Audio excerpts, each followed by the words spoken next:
Hello everyone, welcome to this video discussion. In this video, I will be talking about some important reminders regarding job interview and some tips on how you could ace your job interview. Now, previously, I have already talked about how to write an application letter and a resume. And so this time, the focus of my discussion will be on the preparations that you need to have prior to the actual job interview that you will be undertaking. So they say that advanced preparation is very much important in any application process. And so your interview starts before you walk into an employer's door. This is actually a very good reminder that prior to your job interview, you have to always exhibit this confidence that is very much reflective of how well you prepared for the job interview.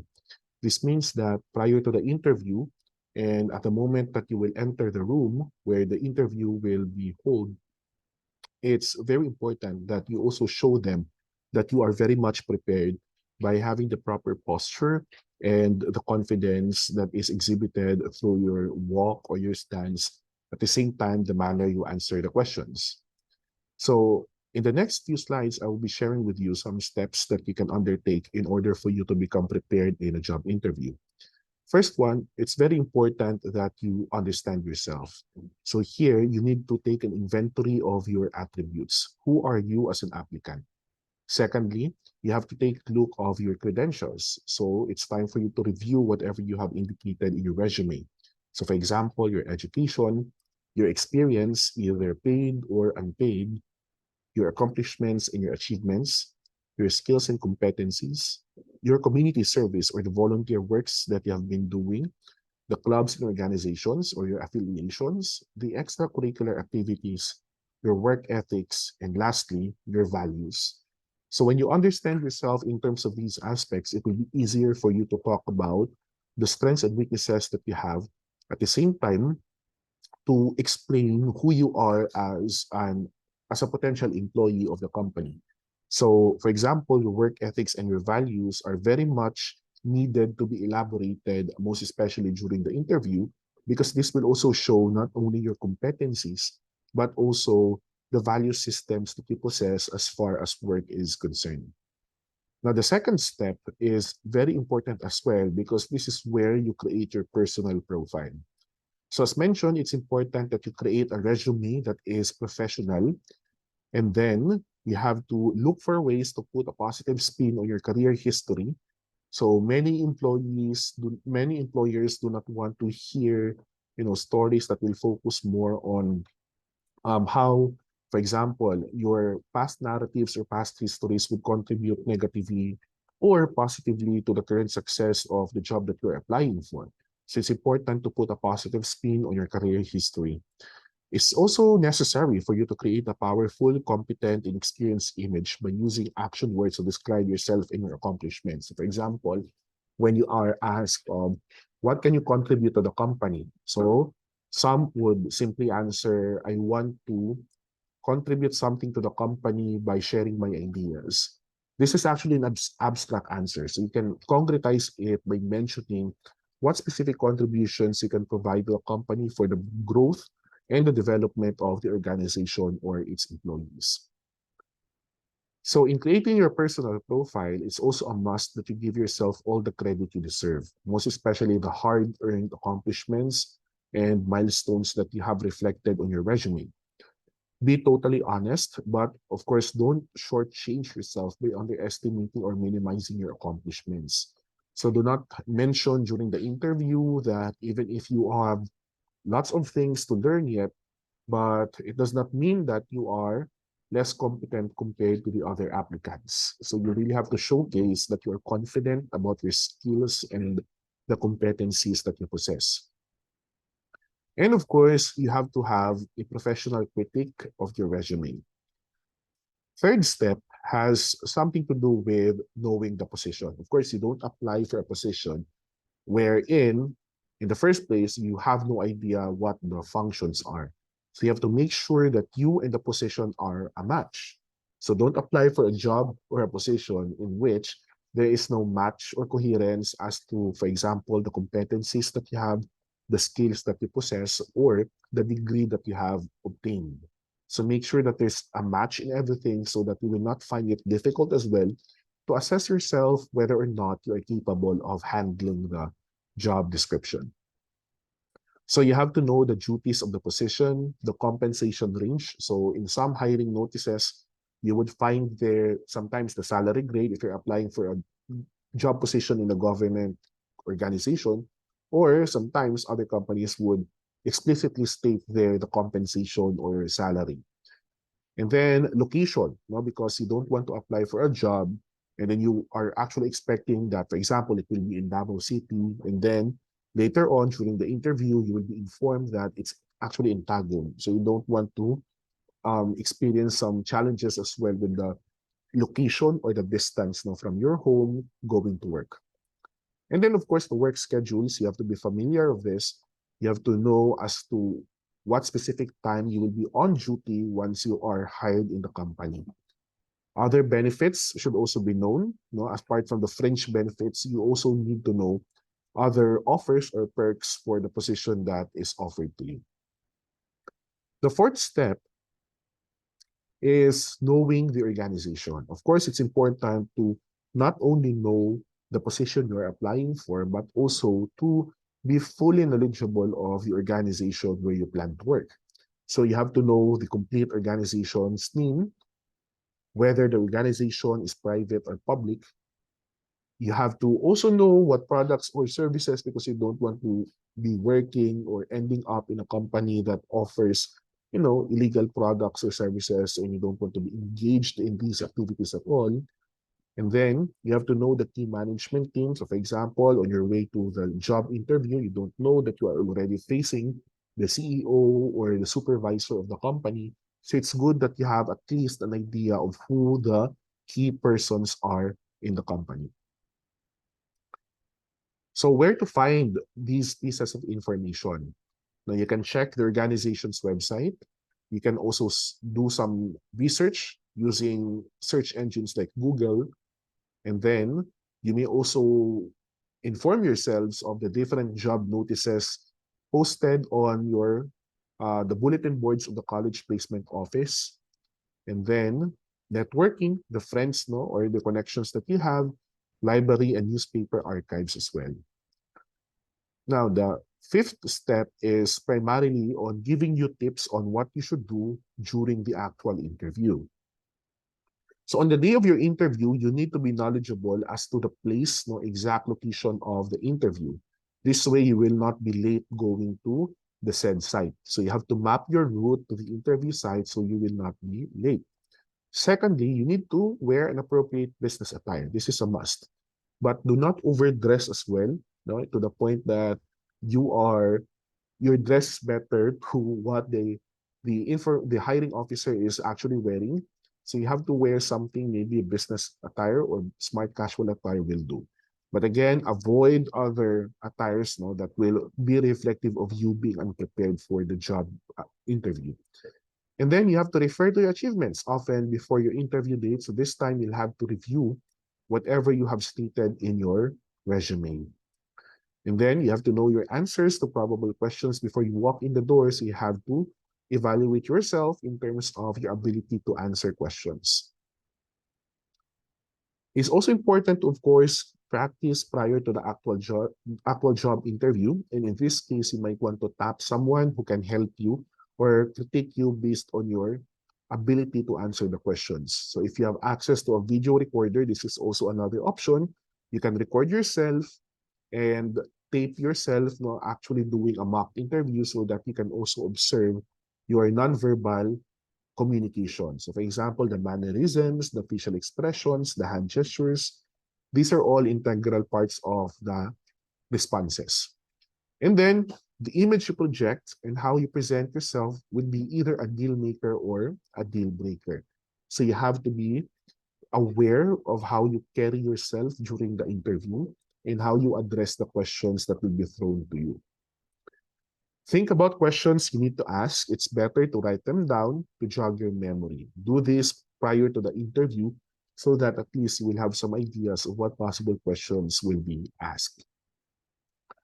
So in the next few slides, I'll be showing you some typical and not so typical job interview questions. And then there will also be reminders as to how you will address these questions. So it's basic, commonly in a job interview that you will be asked to tell about yourself, to say something about who you are as an applicant. Now, if you will be asked this, don't ramble. Stay focused on those things about yourself that make you best qualified for the job.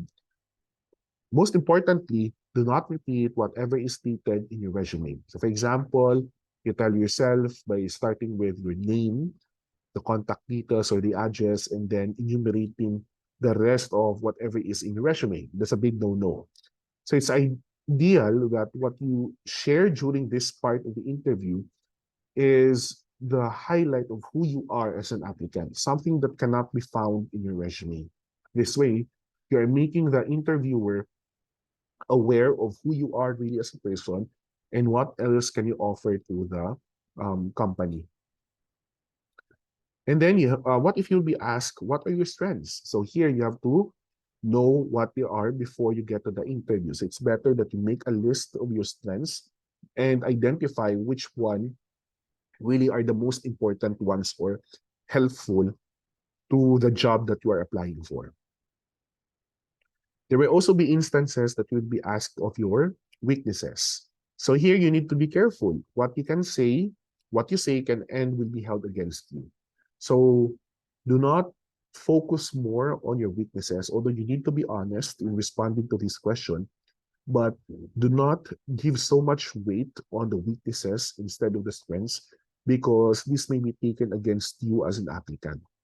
So you can always turn negative statements into positive one by, for example, if you share about your weaknesses, let's say, I am not really good in terms of time management, but there's always a but statement. But I am trying my best to work hard on it and to improve my time management skills. Next one, what if you will be asked, how would your current or last boss describe you? So you have to be honest because they may be talking to your former boss. So be honest. No? If you have, for example, conflicts with your previous boss, you can actually mention that one, but try to find a way that it will sound positive to the ears of your interviewers. So for example, you can say, previously, my boss and I had a conflict, but that conflict taught me so many lessons that I have now made some adjustments with the way I deal with conflicts in the workplace. Things like this will definitely be a plus during the interview. You're being honest at the same time, you are recognizing that there's a learning opportunity in the situation. So what if you'll be asked to describe the attributes of the worst boss you ever had? Treat this like a trap, a minefield. A misstep could blow up in your face and try to put a positive spin on the negative attributes. For example, you tell the interviewer, my former boss was kind of authoritative because he would always expect something to be given on time despite the time constraints or limitations. But I believe that he was doing that for us to be disciplined in terms of how we handle our time. At the same time, for us to be more aware that there's this sense of urgency in the line of work we are in. An answer like this will definitely be helpful in order for you to show a positive side despite the negative attributes that are shown by your boss. Next one is to describe what if you will be asked to describe a conflict or disagreement you have had at work and explain how you handled it. So you can always take advantage of questions like this by citing whatever insights you have gained out of the situation or the experience. For example, if you'll be asked, how do you react to criticism? Now, this is not the time for ego. So always be welcoming of criticism, guidance, mentorship, because these are opportunities that will help you grow as a professional. Give an example of a risk you took at work or school and how it turned out. What did you learn from the outcome? So you might be asked as well of the risks that you have taken as part of your work or as part of your training at school. So you might also be asked of your managerial or leadership style. So you have to identify if you are, for example, democratic, authoritative, active, passive, or submissive. So you have to be certain about this too. Why do you want to leave your current employer? This is actually a very tricky question.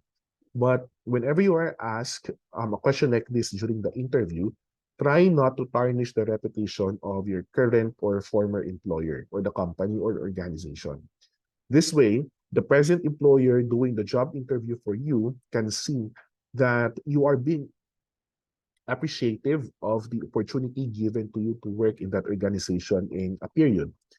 So a prospective employer doesn't want to hear a litany of grievances against your current employer. So maybe you can talk more about the things that you learned or the